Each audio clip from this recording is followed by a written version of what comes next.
நான் இப்ப சோகமா இருக்கிறதுக்கு காரணம் துர்கா தான். வீட்டுக்கு வந்தாலும் வந்தா ஒரே பிரச்சனை. பிரச்சனையா? என்னாச்சு? உங்க சம்மதத்தோட தானே இவ இந்த வீட்டு மருமகளா வந்தா. அதனால ஒரு மருமகளா இவளுக்கான இடத்தையும் மரியாதையையும் நீங்க எல்லாரும் கொடுத்துதான் ஆகணும்.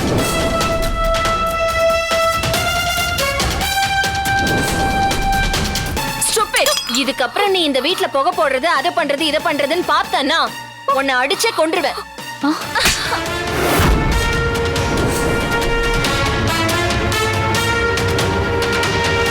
சத்தியமா நான் அந்த பழைய சாதம் நினைச்சுதான் குப்பையில கொட்டினாத்து. நான் என் பிள்ளைக்காக ஆசையா பண்ணி வச்ச தயிர் சாதம் உனக்கு பழைய சாதமா துர்கா? நான் கூப்பிட்டும் வரலன்னு சொல்லிட்டால, அப்புறம் எதுக்காக வரணும்? சரி வந்தால வீட்டுல இருக்கிறவங்க கிட்ட புரிஞ்சு நடந்துக்க வேண்டாமா? என்ன இவ?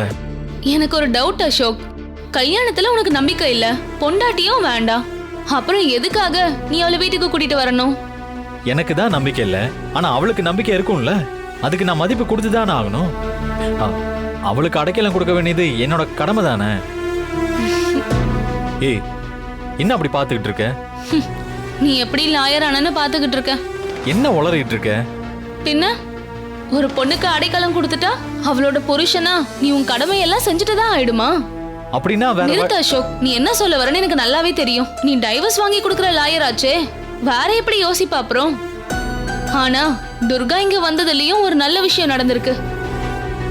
அவளோட இன்னசென்ஸ், பேஷன்ஸ், பியூரான அன்பு.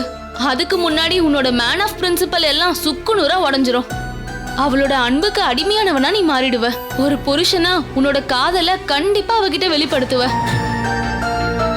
என்ன புரிஞ்சு வச்சிருக்கிற ஒரே ஃப்ரெண்டுன்னு உன்னை பத்தி பெருமையா நினைச்சு வச்சிருந்தேன். ஆனா நீ தான் எல்லாத்தையும் சுக்குநூறா உடைச்சிட்ட. இதெல்லாம் ஒரு நாள் நடக்கும் அசோக். ஆனா நான் இப்படி சொல்லிட்டேன்றதுக்காக பயந்து போய் நீ மறுபடியும் அவளை ஊருக்கு அனுப்பிடாத. என் மேல எனக்கே நம்பிக்கை இல்லைன்னா தான் அப்படி ஒரு பயம் வரும். ஆனா நானும் அவளை அனுப்ப மாட்டேன். ஆனா ஒன்னு தெரிஞ்சுக்க, அவ அந்த வீட்டுல ரொம்ப நாள் தாங்குவான்னு எனக்கு தோணல. எங்க வீட்டை விட்டு போறதுக்கு வேற யாரும் காரணமா இருக்க தேவையில்லை, அவ ஒருத்தியே போதும்.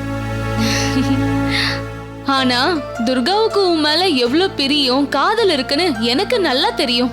அப்படியெல்லாம் சுலபமா உன்னை விட்டு போயிட மாட்டா. அதுக்காக நான் என் மனசை மாத்திப்பேன் மட்டும் நினைக்காத.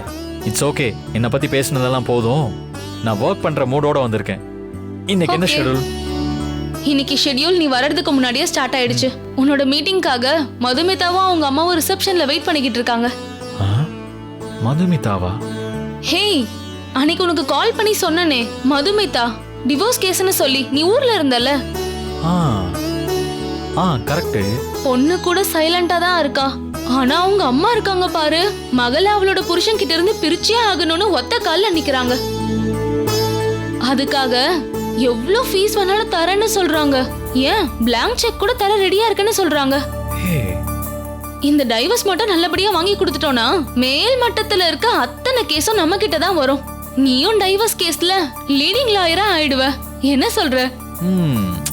தினமும் எவ்வளவு டைவர்ஸ் கேஸ பாக்குறோம்ல.